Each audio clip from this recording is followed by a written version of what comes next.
Hi again, everyone. It's Lacey Long, and today on our Philadelphia Cream Cheese Real Women of Philadelphia show, we're going to be making cream cheese ice cream sandwiches with a velvety twist. And that velvety twist is that the sandwiches themselves, the cookie part, are going to be made with red velvet cookies.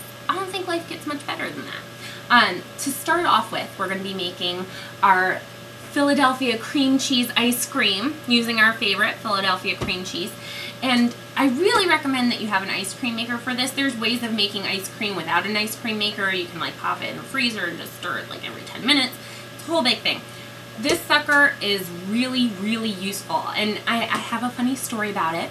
My husband and I got married this September, so obviously we got a bunch of wedding gifts. And Jared, my husband, his Oma is just, she's very stern, you know, and she's kind of very sensible and down to earth, and you would expect Oma to give you like your pots and pans or your knives, you know, it's just very sensible things that you're going to use all the time. And she got us a frozen treat maker, which just seemed a little out of character for Oma. Let me tell you, Oma knew what she was doing, because we use this sucker like 3 times a week. We use it all the time. So this is the most used appliance in our house, and we just love Oma for giving it to us. So thank you very much, Oma. But knowing that we make ice cream like 3 times a week, we obviously needed to find a way to make it not so fatty. So this trick that I'm going to show you, I guess it's not technically ice cream because there aren't eggs in it, and the only cream is our cream cheese for flavors. So it's a little bit different than your typical frozen ice cream treat. So let me show you how we make that. So our very first ingredient is our Philadelphia cream cheese, and I actually wanted to make sure this was really blendable and really soft, so I popped this in the microwave for like 15 seconds. And to this, we're going to add 1 can, 14-ounce can of sweetened condensed milk. And we're using fat-free because, frankly, again, in this household, when you make ice cream as much as we do, you need to find any way possible of getting some of the ingredients to be a little bit healthier. And so this is going to make like a creamy, syrupy kind of thing almost. And after that, we'll mix in our other ingredients. This is such a light and fluffy texture. It's not so dissimilar to cheesecake in taste either. And you might be surprised, we're not going to add sugar to this. We're just going to use the sweetened condensed milk as our sweetener. And that's because you don't want the whole dessert to be too sweet, and we've got more than enough sugar in our cookies. So once we've got this all out of our blending container, we're going to add 3 cups of fat-free half and half. So again, we're getting our creamy texture without using whole milk or cream, which makes this a little bit different from your typical frozen ice cream. So in addition to our milk, we're going to be adding a tablespoon of vanilla just to, you know, smooth it all out a little bit, and then we're going to get that started freezing. So now we're going to pop this in our frozen canister, which I'm about to get out of the freezer, and we're going to set it to go. And that's sort of like a set it and forget it type of thing. About 15 minutes in, it takes about half an hour to freeze, but about 15 minutes in, we're going to add some sugared pecans or candy pecans, and let me tell you, it's going to be delicious. So for our next step, ideally you would have a sifter. Most people do, and unfortunately I don't. I'm going to have to go shopping for one real soon. But what we're going to do is sift together, or in my case just mix really well together, 2 1/4 cups of bread flour, and then to that we're going to be adding 3 tablespoons of unsweetened cocoa, and then a teaspoon each of salt and baking soda. We're going to just pop this in, slide this in, and mix it up really well. We're going to be working on our wet ingredients now, and I used to be of the opinion, you know, order schmorter, just add it all in, it all goes the same place anyway. Well, that's not necessarily true, and I also used to say, sugar, sugar, who cares what kind you use.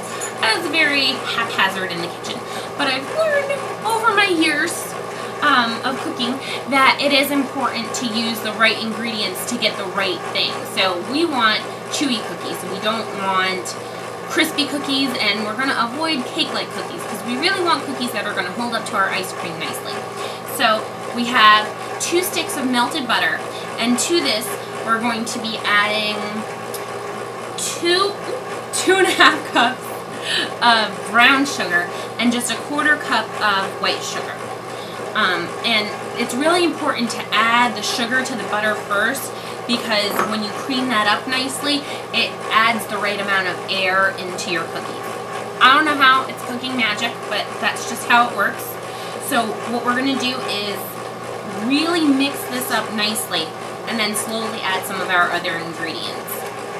Next up is going to be our eggs, and I say eggs lightly because it's just one egg, but then it's a whole other yolk. So what I've done is I've just whisked that all together, and I'm going to mix this in. And I feel like when you whisk it, it just all makes it a little bit more cohesive, and it just mixes up a little bit better for you. Next up, we're adding 2 tablespoons of buttermilk.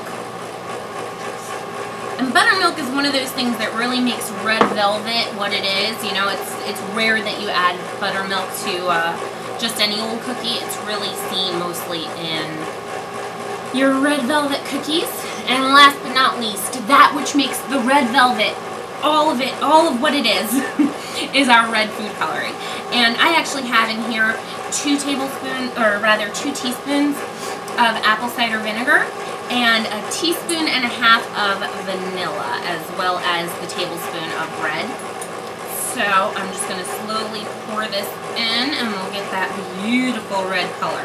So I don't know if you all noticed, but I'm wearing red today, and I covered my workspace in red, and I'm wearing an apron because I don't know why it is, but red velvet cake or cookies, whenever you make it, the red dye seems to get everywhere.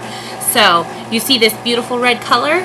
That's what you want in your bowl and not on yourself. And somehow I always ruin my clothes that way. So I figured let's take some precautions and just cover everything in red just to prevent that. So to this, we're going to start adding our dry ingredients, and we're just going to do that in thirds.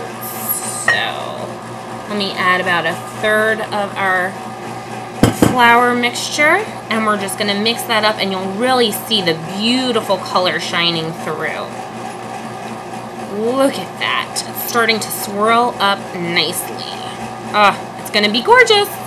Our batter is ready, and you can see what it looks like. And I prefer handmade. I scoop sometimes, I pinch sometimes. So whatever method you prefer to make sure your cookies are nice and even. But I'm just going to put them together here. And I'm only doing a few per sheet because I want to make sure that these are big enough that they can really handle a nice amount of ice cream. So go ahead and use your judgment. If you want littler cookies so you have littler sandwiches, then by all means go to Gumshoe. But once I have the cookies all on our sheet, we're going to pop these into our preheated oven and set them to cook about 14 minutes, but start checking after 5. See how it's creaming up nicely, but it's still not really set at all? This is the perfect time to add toppings. If you add them too early, then they just all sink to the bottom, and if you add them too late, then they don't mix in thoroughly. So I'm just throwing these in. What these are candy pecans, and you can pick these up. I know at the very least Trader Joe's have them from time to time, but I'm pretty sure most grocery stores have them here and there. I also have a recipe to make them at home. They don't involve Philadelphia cream cheese though, so that recipe isn't in this video, and I use store-bought most of the time anyway. But if you would like the recipe for my candy pecans, go ahead and message me, and I'd be happy to give it to you, ladies. Our ice cream finished up a little bit ago, and I just put it into a glass bowl and covered that up and slid it into the freezer. Just so it could get a little extra solidification in while our cookies were finishing up. But now we not only have finished cookies, but they've had time to cool off. And we're just going to make our sandwiches. These look good enough to eat, and I think I'm gonna. Oh my goodness. All those textures and flavors coming together. You can really taste the cream cheese and the ice cream. And the cookies just have that subtle flavor of cocoa that brings it all into this deliciousness. I love it. Anyway, I'm Lacey Long, wishing you peace, love, and all things tasty. I'll see you next time.